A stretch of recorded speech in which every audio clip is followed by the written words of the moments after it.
So this guy, so remember I told you I have the ATEM, Yeah. extreme, extra buttons, Extra large. extra large, extra complicated. Yeah. But I wanted to try something a little simpler, so I bought a Yellow Box Pro, which is like a 8-inch encoder switcher. It's not much, honestly, it's not much bigger than this. It's probably like just a little bit larger, like that. It's everything. It's a monitor, you can switch from it, you can record on it, you can do everything. So I was like, shoot, let's try this. Okay. I bought one. Yeah. And then I get on the Facebook forums, and all I keep hearing are how things are messing up with people's like live production with it. So it's like not reliable? Yeah, that's exactly what's happening. And so I'm doing all these tests, and I'm like getting closer and closer. I'm building my little rig out, and I finally so when I was working on my quality, my quality concerns, I got it up to par where I wanted to be. Mm-hmm. And I'm hearing this news, and like one thing comes up, and I check it. I'm like reading. I'm in the community. I'm asking my questions, and I'm reading other people's comments. Mm-hmm. I'm gonna live switch as if Oh wow! Yes. Okay. Yes. Oh my gosh! It's not me though. It's just live comments. Who's doing this? Oh my god! Reaction shot. Yeah. There's live. Yeah. So I was a little concerned. That's why I brought this box. I'm like, you know what? I guess I'm gonna start using this again. But I actually, in my deep dive in YouTube, that's my logo, by the way. That's right. MPL, Mackay Pacific Live. Ooh, okay. Yeah, MPL, okay. Shout out MPL. Yeah, Wait, MPL. I gotta, when I do this, I go, oh, see that? Oh. Mackay Pacific Live. Yep. Don't go to the domain because I'm still working on it. But it's legit. It's legit. Okay. Offering live streaming for your event. Working on it. It's real. Yeah. We're real. We're a real person. Team. We're a team. Anyway, so I'm deep diving in this Yellow Box community. I see this video come up, and I'm like, oh, I like this guy. I like what he's doing. He's like, look, we're looking for answers here. He doesn't even want you to comment if it's baloney, like if it's junk, if it's trash, like just don't waste anybody's time. Don't waste my time. Don't waste the viewer's time. Like, no one's learning if you're just out there trolling. You know what I mean? Like, go somewhere else. So I was like, oh, I like this guy.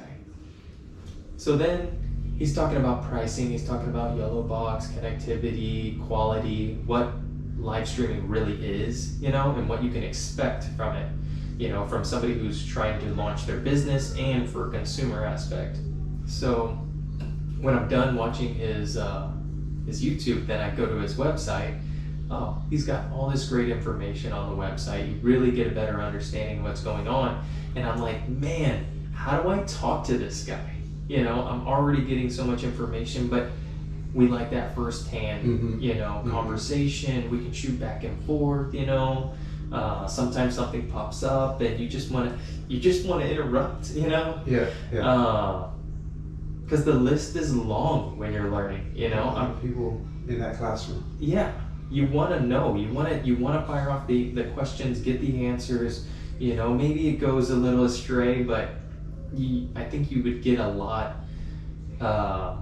you could get a lot of answers and concerns sorted out in a relatively short amount of time, I don't know how many YouTubes I've watched, hours and hours and hours, days, really, and still you're kind of like, I'm not sure. That real-time feedback, that kind of course with a YouTube video, it's like you're restricted to, like, this is a good and shitty thing about YouTube, is that the creators are incentivized to make the thumbnail, to make the click-through rate high, average view duration high, and you're trying to fit this mold so that your video gets served to more people. So you're kind of giving up on things like, well, actually, I could spend an extra 5 minutes talking about this really dry subject that a lot of people will click off, and therefore make my video less servable by YouTube. But the people who want to hear it actually wanted to hear that thing. So they ended up cutting it out. And making a whole nother video for it, maybe. Yeah, it's like, Or Boss of maybe the YouTube king, the YouTube queen, that is the algorithm, just so that your content gets preferential treatment. When actually, to the small group of people, they want that Right. raw, uncut. right. Just want answers, not entertainment. Yeah.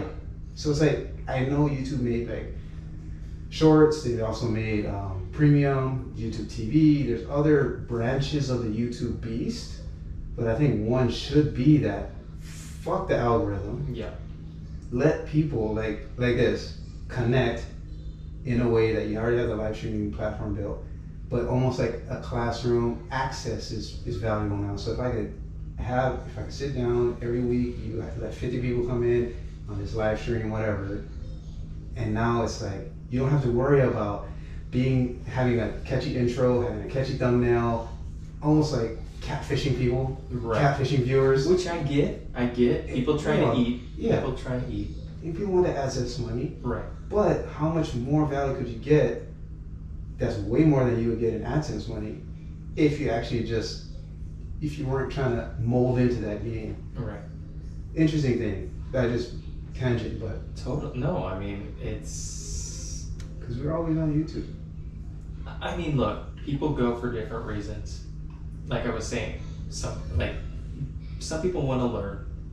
When you're trying to learn, you just want to learn. You don't want the fluff. You want to learn. You know. Yeah. And so sometimes you learn one thing. Sometimes you learn a few things in their YouTube video.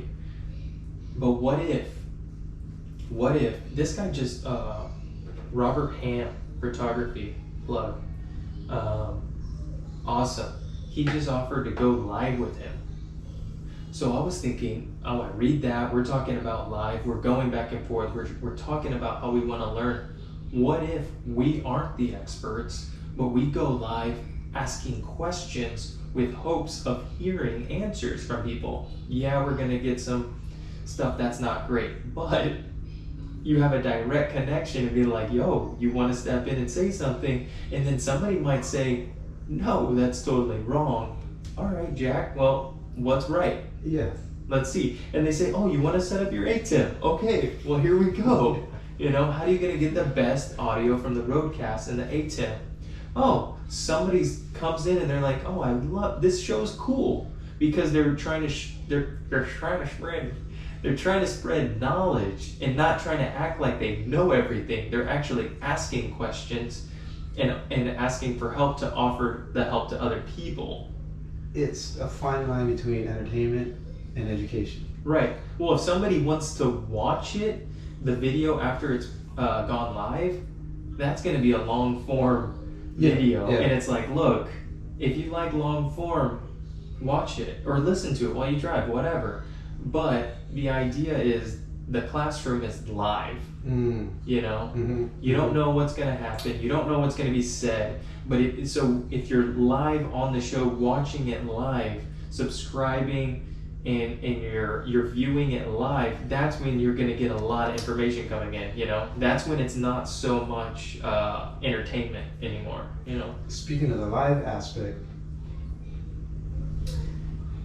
yeah, the HDMI port's still good on this, so I could actually have the computer. I'm thinking, right, when I want to, let's say, oh, we got somebody on the line, type of thing. It's a video call from so and so. Oh, we plug it in. Boop. Yeah, on the computer, you see what we see.